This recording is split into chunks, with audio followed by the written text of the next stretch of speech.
Hello everybody and welcome back to Witcombe Park Farm. So if you remember in the previous episode, we completely forgot about the moisture mod, which caused us a bit of bother. So what we are going to do today is to try and rectify that. We had to do some baling because with the rain coming, we could potentially lose our bales. With the baling now done, we're going to have to go and gather these bales up and bring them back. I don't really want to have to fork out for a grab. Well, not for a grab, sorry, for a bale trailer or anything like that just yet. So I want to have a look at prices of certain things. So let's just drop that there. And if we go onto here and front loader tools, there should be a grab. Yes, so we've got the Bale King. So that's 5,600 pounds, which that could come in handy quite a fair bit. So we either spend that or we go on to flatbeds and for £11,000. So basically we either spend twice as much and buy a trailer, but then I don't know, the trailer will come in handy then thereafter. Ah, the predicaments. Let's do it. Let's just buy the trailer and then we know we're right. Let's have a look at wheel setups. So standard 2, standard 3. I like standard 2. Let's just have a look. I do like the BKTs. Actually, I prefer the BKTs. So let's buy that. And what we can then go and do is I've literally just dropped off the pallet forks. So we'll put the pallet forks back on. We will whiz down to the field because we'll have to use this to load them all up. And then I've just put the cultivator onto the Massey Ferguson, so I'll have to take that off and go get the bale trailer. Because originally I was going to try take all 5 up on this front loader. So what I'm going to do is I'm going to put this into a very quick time lapse of sorting these bales out. Obviously I might as well, whilst we're here, bring these to the edge of the field. And then we can go back, get the Massey Ferguson. That then we can load up and get everything back to the yard before this rain comes. And I'm hoping with this rain that it will get this wheat a bit damper, because we're currently getting a grade C because it's far too dry.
Well, that's certainly going to save them, and it hasn't been too much of a job, to be fair, so that's been quite nice to go and do. So let's drop that there, and we can now turn this off. We're going to take the bale trailer off, where I don't quite know where we're going to leave this at the minute, because it's a lot longer than what I thought it was going to be. So for our money, we definitely get quite a fair bit. Right, it may be best for us to put a shunting like this and then reverse into the yard and just abandon it for now for somewhere. Just abandon it somewhere. I don't quite know where. The bales, that's not going to be a permanent home for the bales. It's just I've obviously left a few things in the way over here in this barn where the hay bales are. So once we get them shifted and moved, that's where I'd like to put the remainder of our straw bales. But right, that can drive straight into the wall. Yeah, that's not the best. Let's just quickly move that. What we will do is we'll just block our neighbours from being able to use that field. And you never know, they may get that annoyed that they let us buy it off them. Who knows?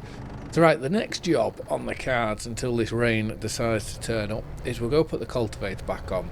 And what was the canola field, that is going to go into maize silage. So to help out down the line and earn a few pennies, which is not a lot as we found out last year because we only made, was it 75 quid for the previous field. But just to earn a few pennies and to obviously help the ground, we're going to put it into oilseed radish this time. So let's get that on, let's put the pipes on, and yeah, we'll go get that cultivated and then just see where we are time wise. Obviously, like I said, I am waiting for this rain to try and put a bit of moisture into our wheat field, so it should bring it up a few grades for us.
So when is this rain actually coming? It seems to be taking forever to be able to get to us. So I'll just pull to the edge here. We can lift that up and let's have a quick look. So here, rain 4 o'clock, okay? I believe that's gone further back. So we may even 2. So we've got 2 hours at times 5 speed. I'm not even going to try work that out. We can then quickly get fired back into here and get the oilseed radish put in. And obviously it doesn't need rolling or anything of the like. So manual attach is one of these things where I actually don't mind it, to be fair. I thought when I started this, obviously all my Let's Plays so far, I've always tried to do them somewhat realistic, but then parts like the attaching and detaching of things, to keep that normal. And when I first thought, oh, let's try manual attach, give that a go and see how that goes, I honestly thought, oh, is it going to be too much getting in and out the cab all the time to do stuff? And bar the combine, it actually hasn't been too much of a bother, which I'm very, very glad by. And I know when we put the realistic cab, is it realistic cab view? Where you go like this up the stairs? I know when I originally put that in, I didn't like it to begin with, purely for the fact that it was too slow. And then when you looked into the menu, you could find that you could actually speed it up. Oh, hello. Let's fold that back up again. Sorry, I thought that was unfolded when it was on the floor. Yeah, so you can speed that up, which is what I've done, which makes it a lot nicer to do, because before you were sort of just, you were talking but sort of like twiddling your thumbs a bit, going, thinking, please hurry up, please get up. But I don't have that so much. And I'm thinking, this hummus active, I'm going to just put that in again, because it's something new to us that we can use. So it's one of them, why not? Oilseed radish, we can use that in any series, I imagine. So let's just use this one. So again, we'll come to here, steering assist, we'll put this on. And I'm really hoping at one point we'll finish up at the top, when we're drilling, because on that last one, cultivating, or discarding I should say, we finished down at the bottom and then had to drive all the way back up to the top so that we would finish at the top again.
Now this is interesting. I am losing all traction and sliding here, there and everywhere.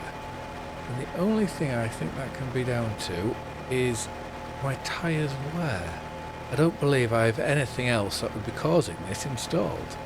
Unless is this just a base, part of the map? I don't know. If it is, then that is seriously cold. The rain has come an hour earlier, and I never thought I would be looking forward to and praying for the rain to come whilst we're in harvest time. But anyways, and you may have noticed this field had some damage done to it over the year, let's say. And normally you need to plough it out or subsoil it or do something along those lines to be able to get rid of it. I haven't done that, and I've put this straight in to this Humus Active for the fact of, one, I want to see whether I have to do that or not, and two, it won't really make much of a difference for this. If we were putting in a proper crop, so like canola that was in here, or wheat, or the silage maize, then yes, we need to make sure it's right. But at least this gives us an idea of whether we need to plough it out or subsoil it. And I know in the previous episode I mentioned that I am thinking of disabling it purely because I just don't like the look of it in the slightest. But anyways, we're going to soldier on, get to the top, and then I want to examine these tyres to see whether that's the root cause of this slippage. Currently 7:15 on a night, and I need to go back to work, and this is taking forever. I should have a look to see what the time was when I originally paused this to get up to this top. But I have to admit, I'm not complaining. I do really like it for the immersion side of it all, and actually how it would somewhat be in real life. I do like it. Well, it could be the moisture mod at work, to be fair. It'd be interesting to see. We're almost at the end anyway, so let's get to here. And then we can turn it off, lift and fold, and let's have a look at these tyres. They're not the boldest I've seen them with the tyre wear mod. There's certainly less on them than what you would do if they were brand new, or if you were just playing sort of the vanilla style where they don't wear down at all. There's definitely less on them. Well, considering what have we done in the tractor now? We've done 98, almost 99 miles driving backwards and forwards in this. So right, we're going to go park this up. We can put the seeder down now because we won't need it in this episode anymore. And I'm toying, whilst the rain's here, we might as well go and have a little bit of fun and do something slightly differently, considering it's a special feature in this map, and that's to go take a ride on the train. I think that may be a little bit of fun. So let's pipes off, PTO, detach. Now let's drive down to the railway, because I believe it's just where the crossing is where we just come, where we go over the crossing, turn left, and then that's the station. So we'll have to find the call button to call the train to us. By the looks of it, the train has already gone past. We are going to have to wait a little while for it. And is this? Yes, let's pull into here. We can't park in disabled. We'd get in trouble for that. I reckon let's pull up alongside this grey car here. Something a bit different into all these cars, and there'd be tractor packed up in the way. So that will do us about there. Let's turn her off. And let's now go and find this trigger, which is very easily located. So let's go up to here. Let's call the train. It is 828 metres away. It's now stopped and going to come back to us. So this is very highly detailed, and it is lovely to see. You can also call the train on that side. Is it mirror imaged? So that side is the same as this side, because on that side we have the drinks menu, and we've got that sign there, the station master, and over there, drinks menu, station master. So other side of the drinks menu, okay, there's no suitcase, but there is a suitcase there. This is lovely. It is really, really nice. It looks like your benches and your flowers, obviously your push bikes. all that sort of thing is lovely to see. Briarland Road. Okay. Great Western Railway. What does this broadband, fibre broadband is here? Okay, we're on the wrong side of the track, so we need to be over on the other side. So luckily there's a very handy bridge here to keep us off, that we don't get into any bother. Look at all the people in the train. Do they know that they're getting a complete amateur who's going to come drive it? What is lovely is, in the not too distant future, we've got Thomas the Tank Engine coming up near our way, and I'm hoping to take the kids to it. So we turn this on. Oh, look at that. Looks like balloons, to be fair. Right, let's go for a quick drive. And actually, let's have a look inside. Oh, why am I over there? But I'm here. But I'm over there. That's interesting. This is really cool. I like this. But it's quite nice because before in in other maps, the train, you always seem to get a better price, and loading the train up all the time, you always seem to go there. So it's quite nice that yes, we've got the train and it's a completely custom train, but there's none of that incentive to go to it all the time. So we go to other places to sell stuff. If that makes sense. Here's the dreaded bridges that you get stuck with lorries. You just need to be careful. That bridge as well over there, that got me. But this is lovely. We'd have to look at buying a field over here at some point, especially with this flat ground. It'll be interesting if we looked at the precision farming map to see what sort of ground there will be.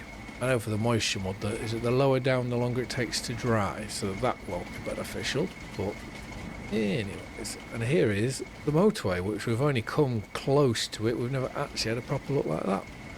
And now I reckon we'll get kicked out. Anyways, I enjoyed that. Hello everyone. I was your driver until I got kicked out. Good. Right, let's find this again, and we will take this back to the farm. There's a cow on the loose. Well, my opening statement for bringing you back was to say, scratch that, let's go have a look and see what moisture this has now come to. And I am very glad that we did lift the straw off, get it baled and get it back. So, it's still only 8%, and we need shift M to bring this up. Wheat wants to be between 11 and 13%. So it's actually gone from a C grade to a B grade. And what I am hoping, because we've only just about done 2 headlands, it does work out an average, I believe. So consider we've taken some wheat in at a C grade. If we take the rest in at an A grade, we may just be able to bump it over into that A grade. We will definitely get it to a B grade. So that is very much my hope. But what's this? Oh, is this the predicted moisture range? So July that we're in, it's going to be anywhere between 4 and 14%. August probably looks like one of the better months to do it, because 6% is your canola. That's still too dry for canola, but at least you can always dry it down. And what I would love to see is if we could have a dryer, like a proper British dryer. That would be amazing. And when we dry it, it works in correlation with the moisture mod. So when you dry it, you're not getting a completely different crop. You're just taking the moisture out of the crop that you've got. I would absolutely love that, because back in the day I used to work on a dryer. But anyways, I just want to say thank you very much for watching. I hope you've all liked and enjoyed the video, and I'll see you again in the next one. Bye for now.